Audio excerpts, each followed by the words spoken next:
Welcome to Warriors TV, and today we are talking with new Warriors General Manager Willie Dunn. First of all, Willie, welcome.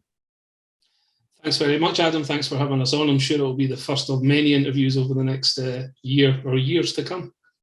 Well, let's hope so. So, first of all, what's your initial thoughts about taking on this role as General Manager for the Warriors?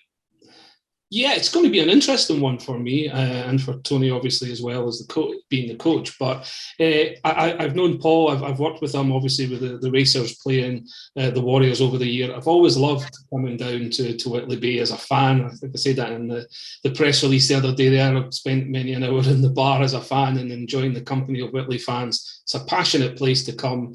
It's a great rink, a lot of history, and I'm looking forward to getting my teeth into it to see if we can add value to it. That's great. Yeah. You're talking about the fans there. Was that maybe one of the deciding factors in you wanting to come to the Warriors? Yeah, I've kept in touch with a number of the fans through the pandemic and everything, and the love for hockey down in the northeast of England is legendary.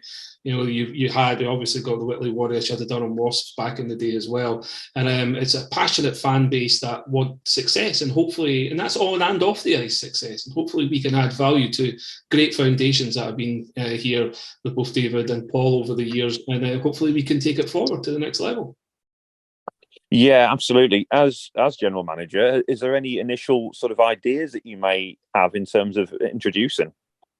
Yeah, we've got lots of ideas. It's whether we can actually deliver on them is going to be the proof in the pudding. The first thing we're going to be doing, though, in the next couple of weeks is holding a fans forum at the rink, and the details of that will be posted. And we want to connect with the fans as much as possible going forward. We want them to hear our thoughts on what we can bring to the table, both on and off the ice. But importantly, we want to hear from the fans, what they want from the match night experience, for instance, what they want in terms of communication, which we think is important. Something we did very well, I believe, at the Murrayfield Racers was the connection between the fans and the team and the club and the fans. And there was always an open door to be able to bounce ideas and to look at ways in which we could improve things. And that's what we want to do right from the off by holding this fans forum where we can answer, hopefully as open as possible. We won't be able to tell you who we're signing because we probably won't know at that stage, but we want to be as open as possible about where we see things going and hear from the fans as well. Yeah, I'm sure, certainly speaking on behalf of the fans, I'd appreciate that openness and honesty. So that's great to hear. As you touched on there, you and Tony go back a while. You worked together with the Racers and were very successful. So you're keeping that partnership together. Yeah, well, I mean, I first met Tony when he played for the Racers back in the day when I first got into ice hockey and watched him as a player. Apparently, he was a no bad player, you know, so, and he's obviously went on to have a glittering career both on and off the ice as a coach. And when I was approached, when the Racers were starting up, we got together, obviously got to know each other very well, got to know each other's styles, you know, and that's important, I think, in roles like this, whether it's an assistant coach, a general manager or whatever. To know what the other person's thinking and what the other person's doing is always an advantage. And we have the same vision we had the same vision for the Racers and we have the same vision for the Warriors. And that basically starts and stops with a degree of professionalism, an appetite to win and an ability to deliver. It's the last bit that's going to be key, and whether we can do that, it's going to be a tough one here at Whitley Bay. There's, you know, as we all know, there's a number of players who have said at this stage that they're retiring. We need to bring people in. We need to look at the whole setup off the ice, and we need to take it forward. But it's going to take time. But we believe we can add the value that's required, and we can make this a winning team on and off the ice. Yeah, it certainly sounds like it is going to be a challenge, but it's great to hear that you are up for that challenge.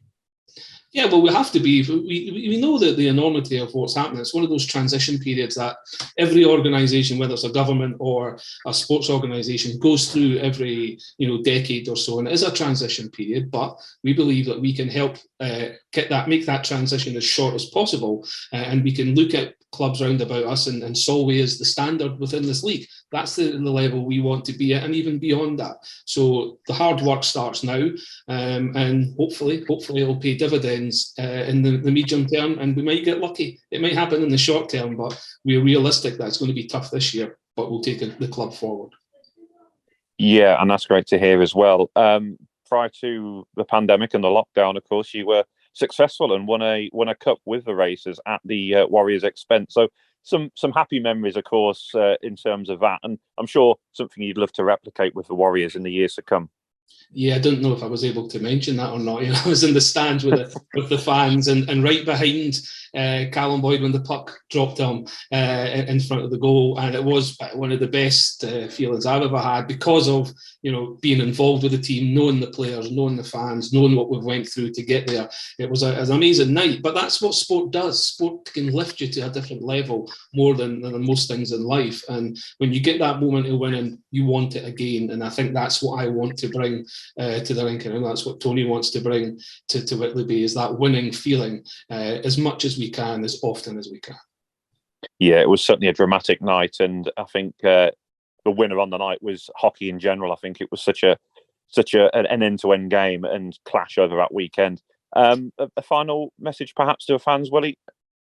Yeah, get on board. We need the fans, and we need sponsors. We need people to get on board to make our job easier. We want to see the rink full as possible every game, week in, week out. We want to put a brand of entertainment on and off the ice there that people will want to come back. But please support us. Come along to the fans forum when the dates are announced. Ask us the questions that you want answers to, and we'll try and answer them as often, as honest as we can. And I look forward very much to working with the fans, working with the volunteers, working with the players and creating something here to take the club forward. I said when we met with the owners of the team, we're not here to create a team, we're here to create a legacy, and that's what we want to do. We want to build something for the Warriors that will take them forward for years to come.